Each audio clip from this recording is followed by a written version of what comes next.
untuk pewarna itu merupakan senyawa yang mempunyai gugus kromofor.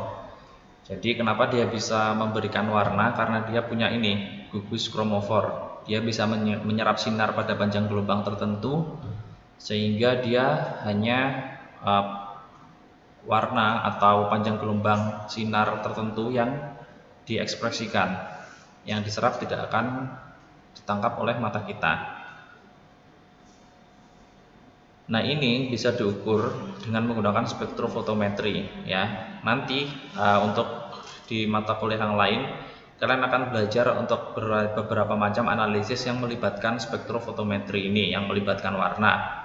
Contohnya, nanti kalau kalian ingin mengukur antioksidan dari misalkan ubi jalar ungu ya, itu nanti kalian akan menggunakan spektrofotometri ini untuk mengukur tingkat serapan warnanya, jadi warna apa yang diserap, ataupun sebaliknya, yaitu warna apa yang dipantulkan.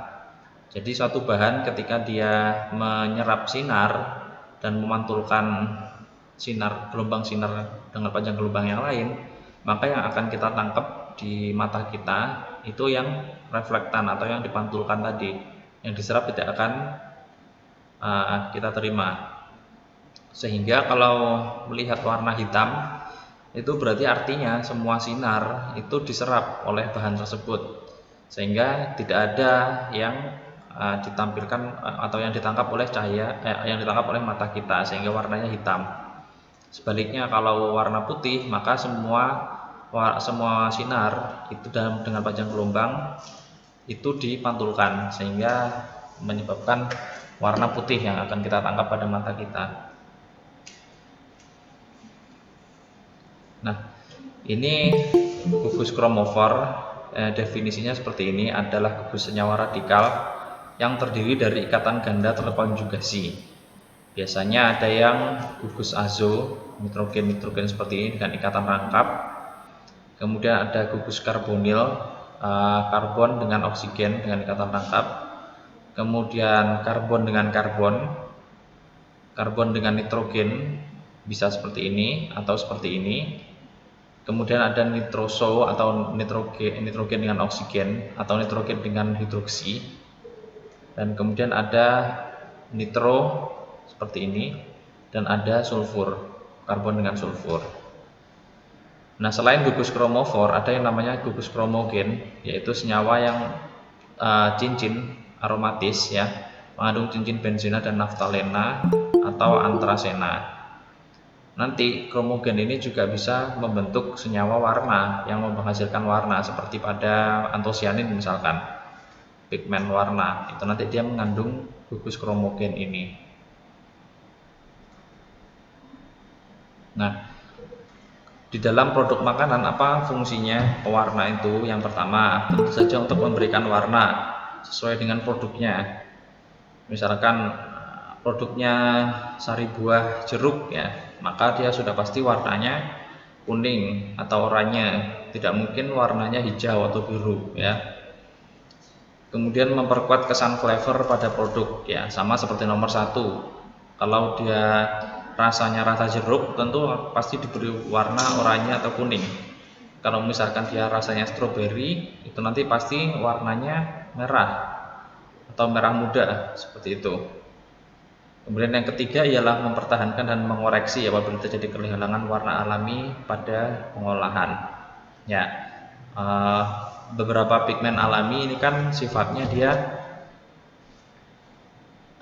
mudah sekali rusak karena panas maupun karena cahaya, sehingga pada proses pengolahan bisa dipastikan bahwa akan terjadi kehilangan pigmen warna. Ketika terjadi kehilangan pigmen warna alami tersebut, maka oleh perusahaan itu akan digantikan warnanya agar supaya kembali seperti semula. Baik itu nanti dengan pewarna sintetis ataupun menambahkan pewarna alami yang telah dimodifikasi sehingga lebih tahan terhadap pengolahan. Kemudian yang terakhir ialah untuk menarik perhatian konsumen. Tentu bahan-bahan atau produk makanan yang berwarna itu pasti lebih mudah untuk mendapatkan perhatian dari konsumen. Yang warnanya menarik itu tentu memiliki nilai jual yang lebih tinggi. Nah, di dalam produksi makanan itu zat pewarna itu dibedakan menjadi dua, yakni yang alami maupun yang sintetik. Yang alami tentu saja dia berasal dari pigmen alami pada bahan, misalkan dari bit ya, dari umbi bit itu warna merah, kemudian dari bunga telang misalkan warna biru, kemudian dari ubi jalar ungu misalkan warna ungu, dari kulit buah manggis misalkan itu juga bisa diambil warna alaminya, atau yang dijadikan bumbu masakan, kunir misalkan atau kunyit itu juga bisa. Kemudian pewarna sintetik ini ada dua tipe, yakni yang diizinkan untuk digunakan di bahan makanan, yang mana itu semua nanti kode-kodenya itu diatur di peraturan Badan POM. Dan kemudian ada yang pewarna sintetik untuk non pangan, misalkan untuk tekstil, itu berarti tidak boleh, dia tidak disebutkan di dalam peraturan BPOM, sehingga tidak boleh digunakan untuk bahan makanan ya. Nah, yang pertama kita akan bahas tentang pigmen terlebih dahulu. Pigmen ini sumbernya dari tanaman dan hewan di sekitar kita. Misalkan klorofil ya. Klorofil merupakan zat warna pada sayuran atau daun berwarna hijau. Itu juga termasuk pigmen. Kemudian yang dari hewan misalkan hemoglobin ya, itu kan juga pigmen sebenarnya yang membawa oksigen di dalam darah kita sehingga dia berwarna merah. Kemudian yang kedua, secara alami dia sudah ada dalam bahan atau akan terbentuk selama proses pemanasan. Yang alami tadi contohnya ada antosianin, ada karoten. Kemudian kalau dia terbentuk selama proses pemanasan, contohnya ialah karamel. Senyawa karamel itu kalau memanaskan gula sehingga terbentuk warna coklat, yaitu merupakan yang terbentuk melalui proses ya. Pigmennya baru terbentuk setelah ada proses, yaitu pemanasan. Kemudian yang ketiga, pigmen ini kalau alami dia punya fungsi lain selain pewarna. Misalkan sebagai antioksidan, contohnya adalah antosianin. Antosianin itu juga punya sifat sebagai antioksidan. Kemudian sebagai antimikroba, contohnya, nah ini bisa bergabung dengan bumbu ya, antimikroba dan bumbu. Contohnya tadi kunyit, kunir itu bisa memberikan bumbu dan antimikroba. Kemudian ada yang bisa memberikan nilai nutrisi, contohnya karoten ya, beta karoten itu kan juga termasuk sebagai vitamin A, provitamin A, itu juga bisa memberikan nilai nutrisi. Nah, secara umum tadi kalau misalkan dia pigmennya alami, pigmen alami itu tidak stabil terhadap panas dan cahaya. Jadi misalkan yang berasal dari vitamin A tadi, beta karoten, itu pasti dia nggak stabil terhadap panas dan cahaya. Dia akan mudah teroksidasi. Yang kedua, dia memiliki rasa dan flavor yang tidak cocok dengan produknya. Ya, tadi misalkan kita menambahkan kunyit pada makanan, pada roti misalkan agar warnanya lebih kuning misalkan.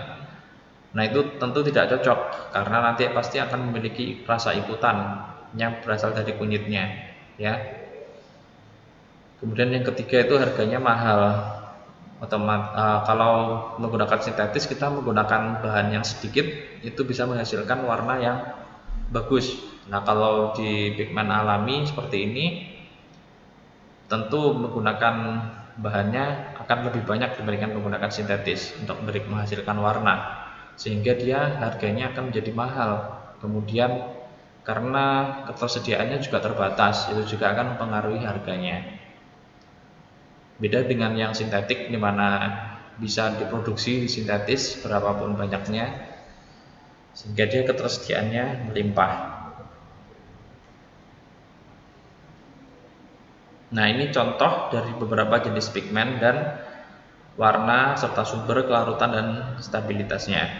Kita mulai dari yang klorofil ya. Pigmen klorofil atau zat hijau daun itu bisa memberikan warna hijau dan coklat. Kenapa seperti itu? Nanti akan kita bahas. Sumbernya tanaman, kemudian kelarutannya itu bisa larut pada air dan lemak. Stabilitasnya dia ternyata sensitif pada pemanasan. Kemudian ada karotenoid, salah satu contohnya adalah beta karoten, ya, pada wortel misalkan. Contoh lain ada likopen pada tomat misalkan. Itu yang memberikan warna adalah zat namanya karotenoid. Warnanya mulai dari tidak berwarna, kuning hingga merah, tergantung dari pH-nya, keasaman. Sumbernya bisa dari tanaman dan hewan. Kemudian kelarutannya dia ini sifatnya larut pada lemak, ya. Contoh beta karoten kan vitamin A, dia larut lemak. Jadi dia kelarutannya secara umum dia larut pada lemak. Stabilitasnya dia stabil terhadap panas dan kemudian tetapi dia sensitif sama yang namanya oksidasi, baik itu menggunakan cahaya. Kemudian ada antosianin. Tadi ya, antosianin juga berfungsi sebagai antioksidan. Ini contohnya seperti pada yang memberikan warna merah ungu, pada ubi jalar ungu misalkan, itu ada antosianin di dalamnya. Warnanya seperti ini, hingga merah hingga biru tergantung pH-nya, dan kemudian sumbernya dari tanaman. Nah, kelarutannya dia ini larut pada air, sedangkan stabilitasnya dia sangat sensitif terhadap pH dan panas, sehingga ketika diubah pH-nya sedikit saja dia sudah berubah warnanya. Kemudian ada riboflavin, termasuk jenis vitamin B, ya kan, yang memberikan warna kuning kehijauan. Sumbernya dari tanaman, kelarutannya dari air, dan dia stabil panas dan pH. Kemudian ada karamel tadi ya, sumbernya gula yang dipanaskan sehingga dia menghasilkan warna coklat, dan kemudian dia larut pada air. Nah, kestabilannya dia ini stabil terhadap pemanasan, ya karena dia terbentuk oleh pemanasan, jadi dia sudah pasti dia stabil sama pemanasan. Kemudian ada flavonoid yang termasuk juga antioksidan ini ya. Flavonoid dia berwarna kuning dan tidak berwarna. Kemudian sumbernya ialah tanaman dan kelarutannya dia larut pada air. Stabilitasnya dia stabil terhadap pemanasan.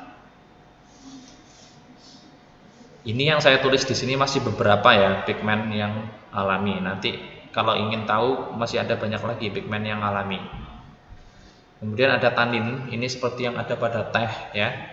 Tanin ini berwarna, tidak berwarna hingga berwarna kuning.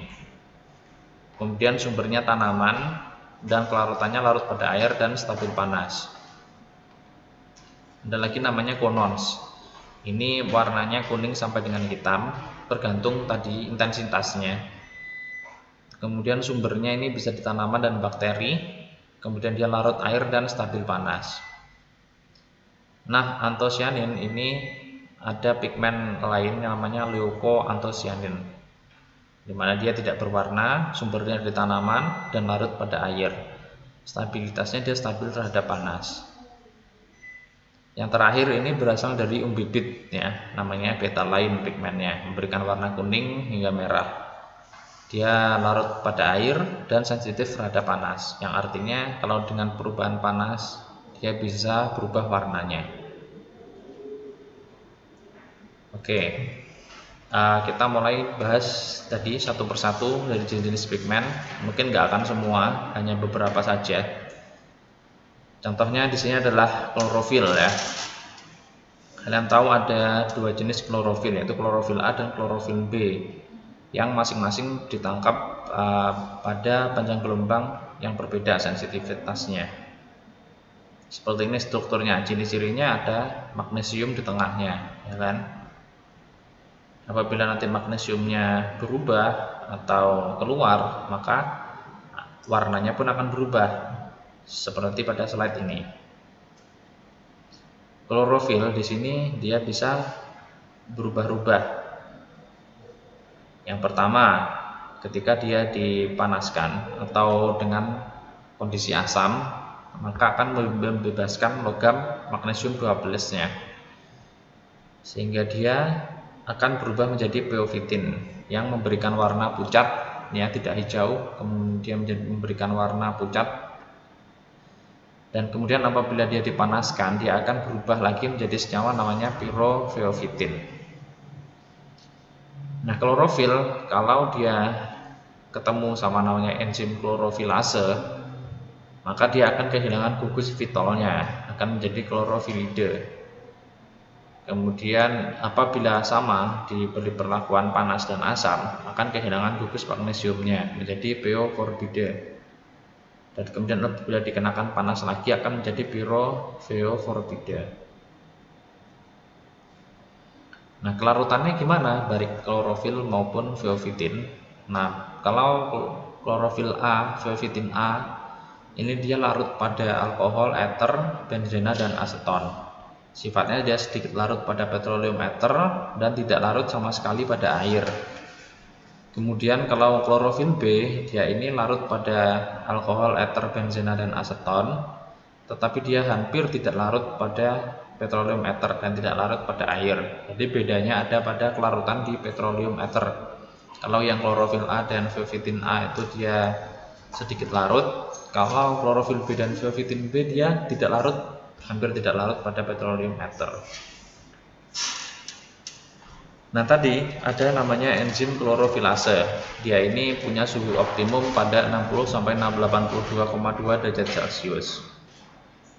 Sehingga untuk menghilangkan aktivitas enzimnya ada dua cara. Yang pertama kita panaskan dan yang kedua kita dinginkan di bawah suhu 60 derajat Celcius.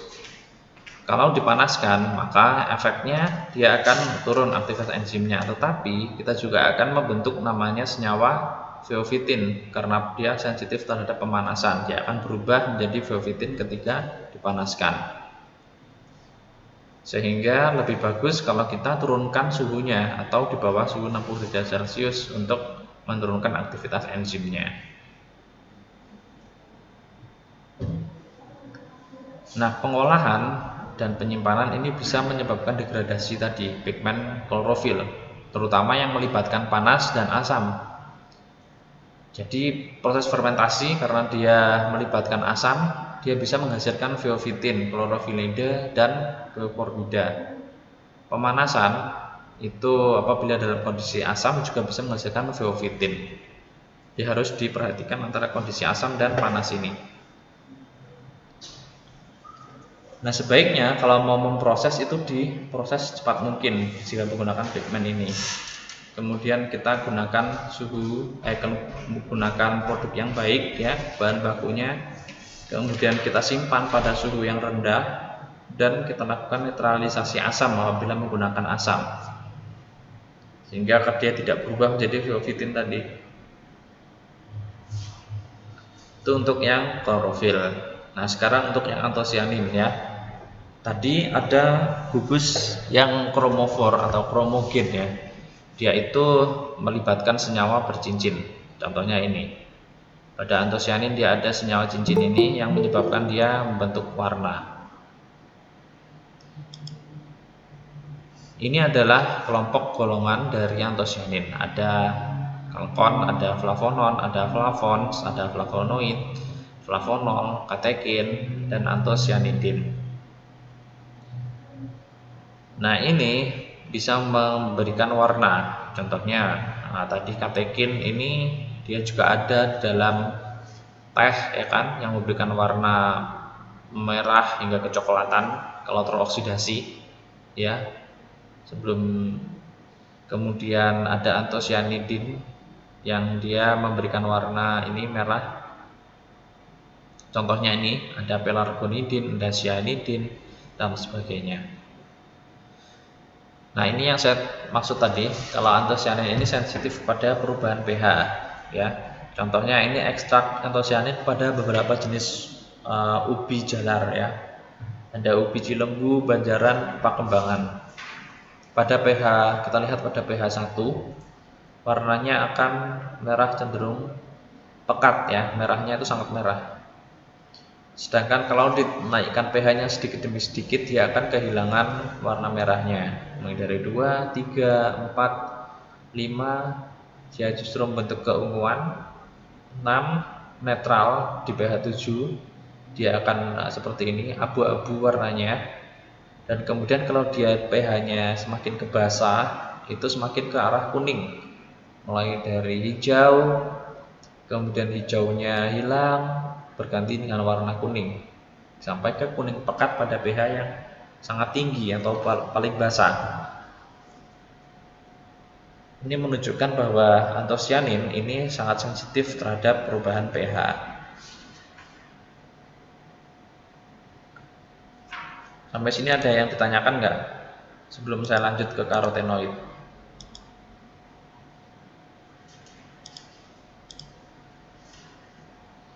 Ada pertanyaan?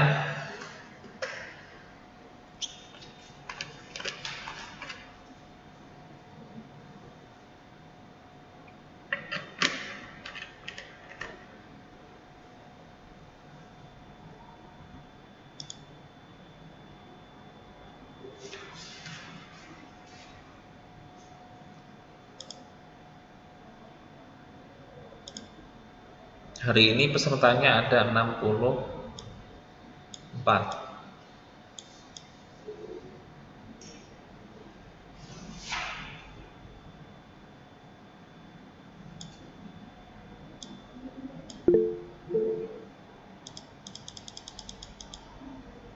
Kalau tidak ada, bisa kita lanjutkan ya.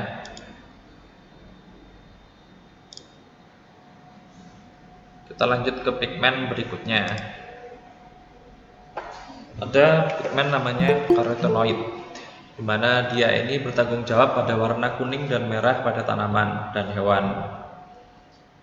Dan panjang gelombangnya untuk serapannya antara 430 sampai 480 nanometer. Apa saja yang termasuk karotenoid itu ada ini: lutein, violaksantin, neoxantin, beta-karoten, likopen, dan kapsantin.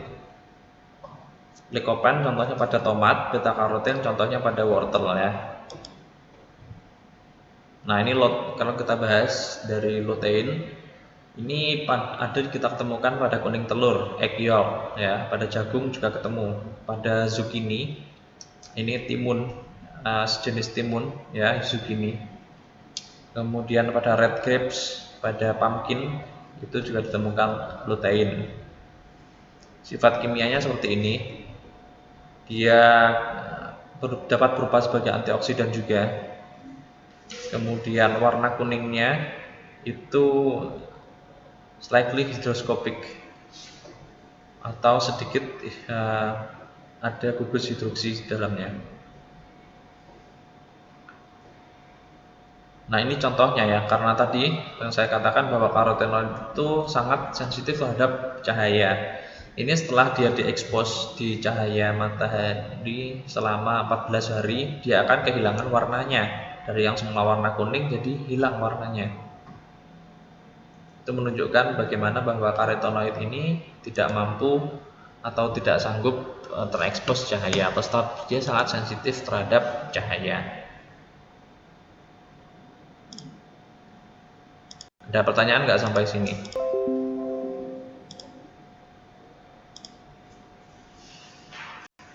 Saya akan coba cari ya.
tadi. Nah ini ya. Nah ini peraturan dari BPOM tadi ya yang saya sebutkan, bahwa zat pewarna itu juga diatur, baik ini yang sifatnya alami dan sintetik. Nah yang diatur di BPOM kalau alami ini ada kurkumin yang berasal dari kurkuma atau temulawak, ada riboflavin tadi. Nah yang menarik ini karmin ya, dan ekstrak cochineal.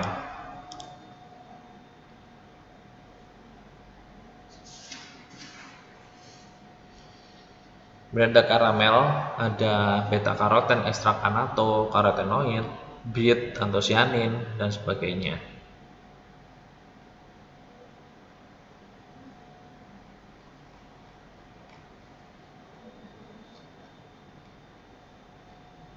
Nah, kemudian ada juga bagaimana penggunaannya di batasnya untuk di masing-masing jenis makanan, itu juga ada, juga diatur ya. Saya tertarik untuk ngasih tahu yang ini. Coba ekstrak cochineal. Tunggu ya.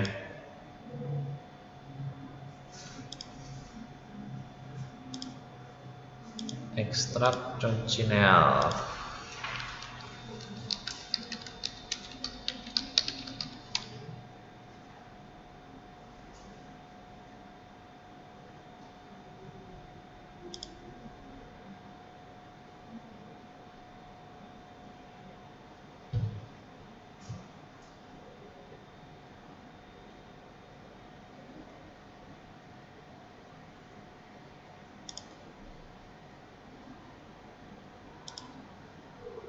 Ya, ini bisa jadi bahan diskusi kalian ya nanti ya, bahwa ekstrak cochineal ya, ini ada berita saya kutip dari Republika, saya ambil barusan, itu dulu itu digunakan sebagai pada tahun 2012 ya, jadi jadi sudah lama sekali digunakan sebagai pewarna pada Starbucks. Kita tahu di sini ekstrak cochineal ini berasal dari penggilingan serangga. Ya, jadi serangga, zat pewarnanya ini diambil atau diekstrak. Coba kalau di ada nggak ya prosesnya? Ekstrak cochineal, dimana itu diekstrak dari bahan baku serangga.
Nah ini saya coba nge-share video ya.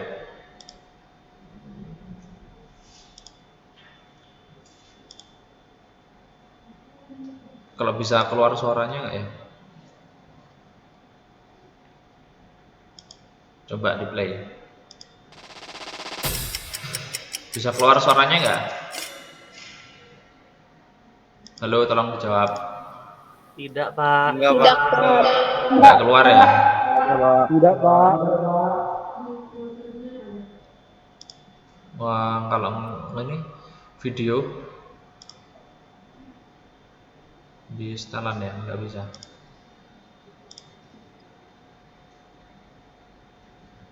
Oh, atau gini, saya salah sharing.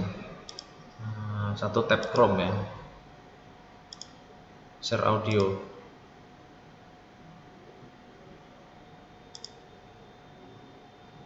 Ini keluar.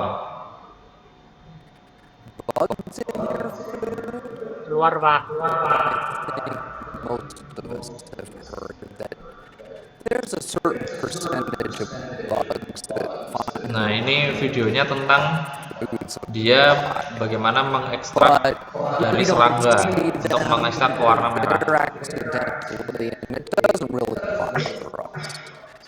But what about Pak, the videonya boleh bugs putus, that Pak. are included Suaranya on jelek, Pak. purpose? Jelas, If you suaranya purchase a food macet, Pak. like this yogurt, Kurang if lancar ya. it's red, stop and take a look in the ingredients list to see what dye is making it red. Susah ya kalau nge-share ini, nge-share audio. Kalau gitu nggak usah pakai audio, di style ini aja.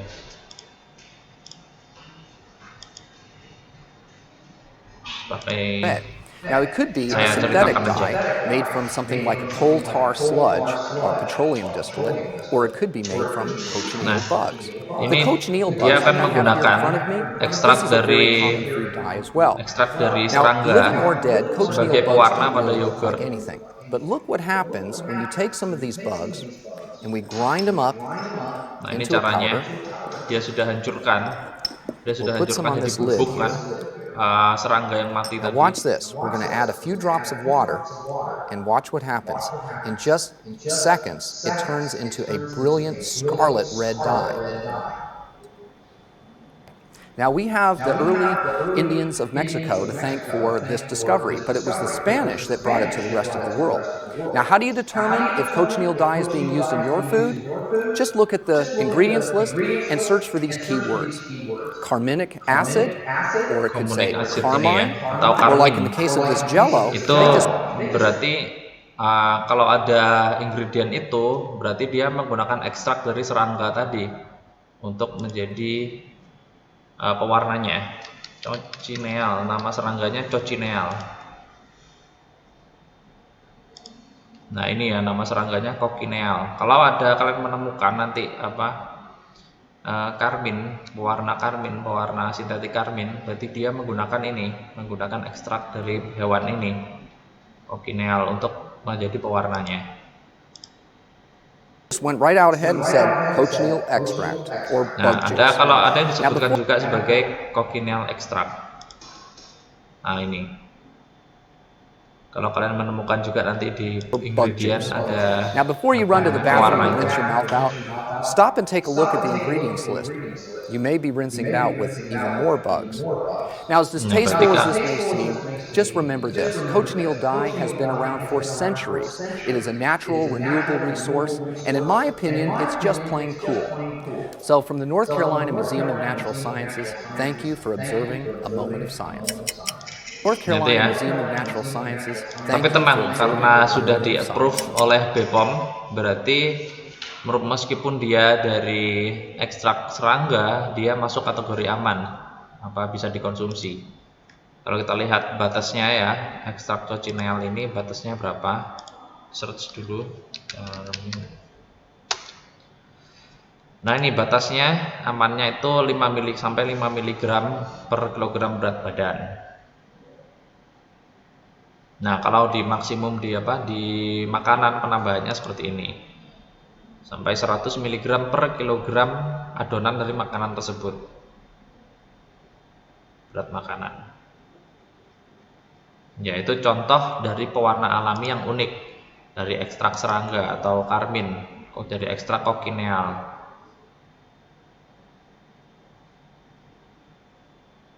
Ada yang ditanyakan nggak dari sini? Minggu depan kita akan banyak bahas dari ini pewarna-pewarna sintetis ini. Yang kodenya kalian pasti nanti menemukan kode-kode seperti ini ya di ingredient makanan. Nah, artinya kode ini itu apa? Kalian kan belum tahu. Nanti kita bahas pada pertemuan selanjutnya.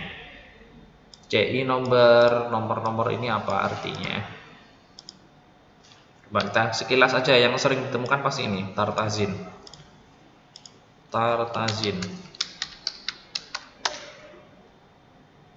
Oh, salah ketik, tartrazin.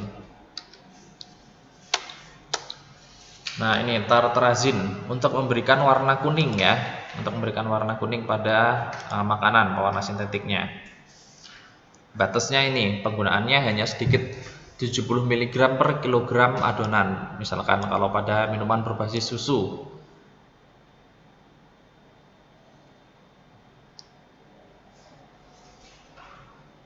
Nah, ini kalau makan makanan yang lainnya juga dibahas bagaimana penggunaannya maksimum berapa.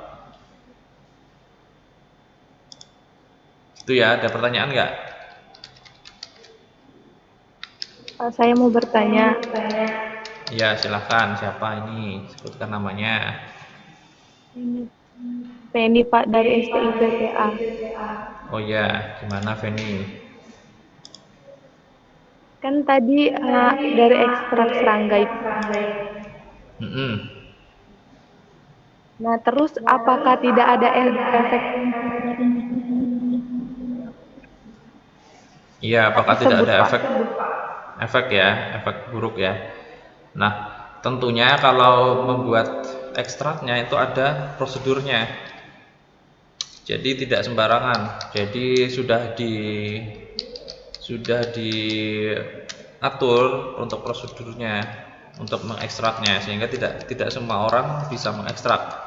Hanya pada pabrik-pabrik yang telah disepakati. Nah, ini contohnya dari FAO ya. Nah, ini sehingga oleh metodenya, ini ada metodenya. Untuk metode pengujiannya, kemudian metode kriteria mikrobiologinya. Kan yang paling dikhawatirkan adalah mikrobiologi. Salmonellanya itu harus negatif, sehingga ketika setelah diekstrak kemudian diuji, itu ada pengujiannya, dia harus mematuhi aturan. Kemudian etanolnya, metanol, kemudian kadar mikrobiologinya, salmonella yang menyebabkan penyakit tipes itu harus negatif untuk setiap pengujiannya. Kemudian logamnya juga seperti itu, tidak boleh lebih dari 2 mg per kilogram. Sehingga meskipun dia diekstrak dari bahan yang kita anggap aneh, dari serangga, dia harus memenuhi syarat-syarat kualitas dan keamanan pangannya, sehingga nggak sembarangan yang mengekstrak ya, seperti itu.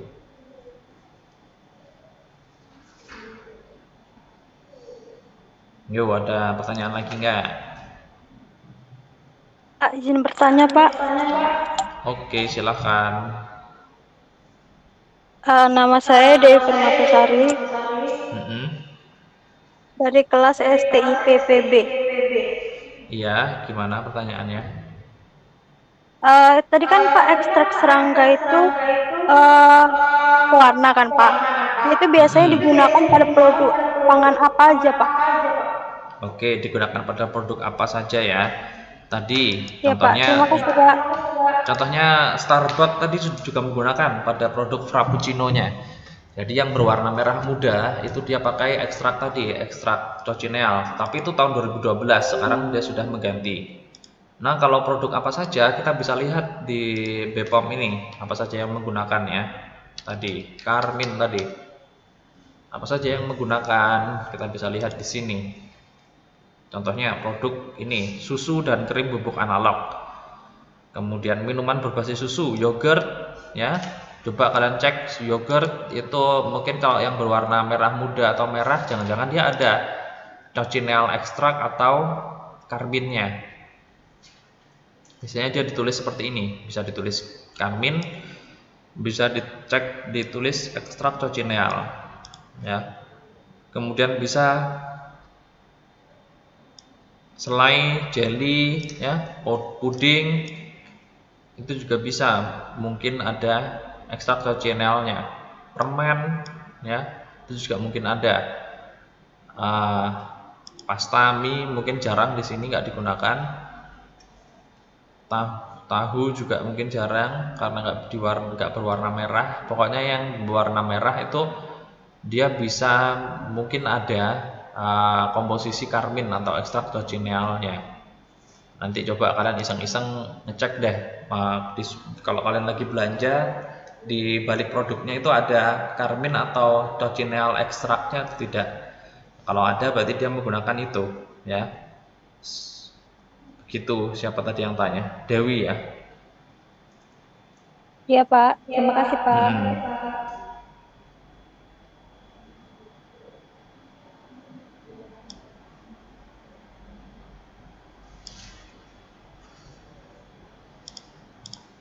Oke, sekarang saya coba ini.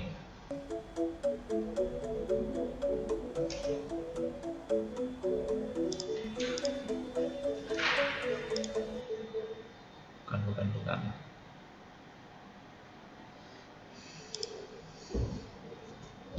Nah ini Baru kalau Garnier Active dengan orange dan hyaluronic acid by Mata Panda. Cobain sekarang. People have always used color as a means of expression. Man created paint from a mix of dirt and animal fat or spit. Nah ini contoh kalau kita memproduksi pewarna yang buatan atau sintetik ya, itu diperoleh dari reaksi kimia.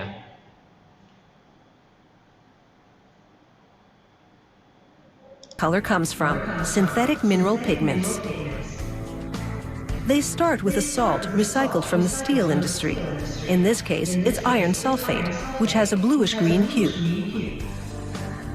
They add warm water and they're ready for the next ingredient. High-quality scrap. It's another source of iron, and it's about to be recycled into pigment. Crane claws Dia transfer it to dibuat the mix. dari logam ya, jadi ya. Chemicals are added. Untuk bahan-bahan kimianya.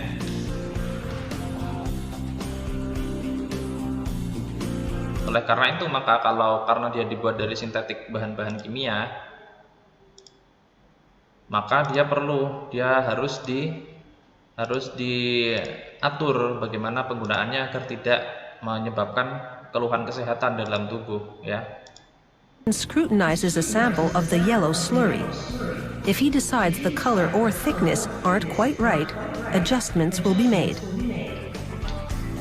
The slurry now flows over a perforated metal drum with a filter cloth stretched across it as a spray of water rinses off the salt. The fluid in the yellow slurry is sucked through the filter cloth and into the drum, leaving a more concentrated pigment on the surface, called filter cake. The filter cake falls in chunks onto a screw conveyor and ends up at the top of a towering spray dryer. Inside, machinery presses the highly concentrated pigment through the holes of a rotating disc. This causes a spray of droplets that, when exposed to hot air, dries into pigment particles. This yellow pigment is now ready to be mixed into an emulsion paint for coloring wallpaper. A generous amount can produce a bolder shade. A little less, and it's a more mellow yellow. Di non-pangan. To make black pigment, they start with cast iron filings, another form of automotive scrap. This magnetic crane transfers the filings for production. And again, it will take a chemical reaction to produce the pigment slurry. The chemical reaction also generates energy that's recovered and used in the manufacturing process. They wash and thicken the black slurry on a revolving drum, just like they did for the yellow pigment. But this thick paste won't just be used to make black pigment, it will also be used to make red. For the dramatic conversion to red, the paste flows directly into a kiln, where it's baked until dry. They introduce air and increase the temperature to 850 degrees Celsius, making the black particle turn red. Bahkan dia kalau ingin merubah warnanya, They transfer the red itu pigment to a bisa drum, where they ditransformasi mix the dengan pigment menggunakan and adjust the color properties. suhu yang Then they sangat grind tinggi. it to a finer consistency. Once the pigment is packaged in paper bags, it's ready for transport or warehousing.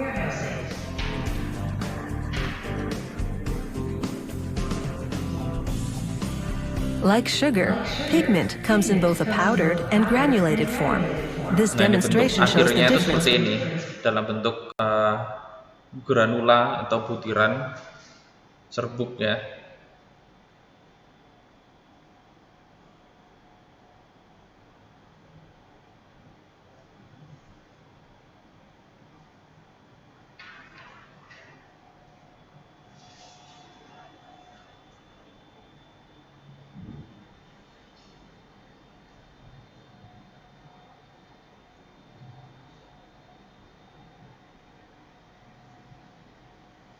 Nah, ini contoh kalau diaplikasikan.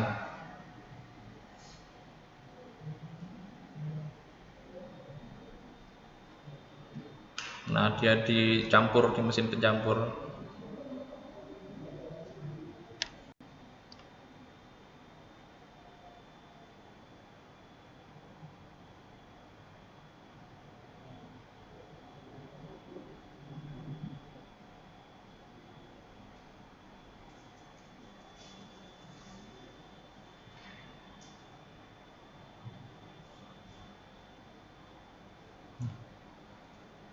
Itu adalah proses pembuatan pewarna sintetik ya.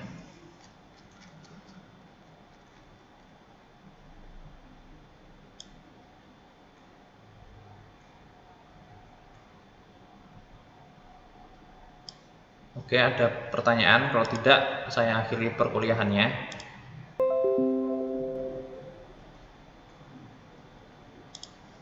Kita akan lanjutkan minggu depan untuk materi pigmen.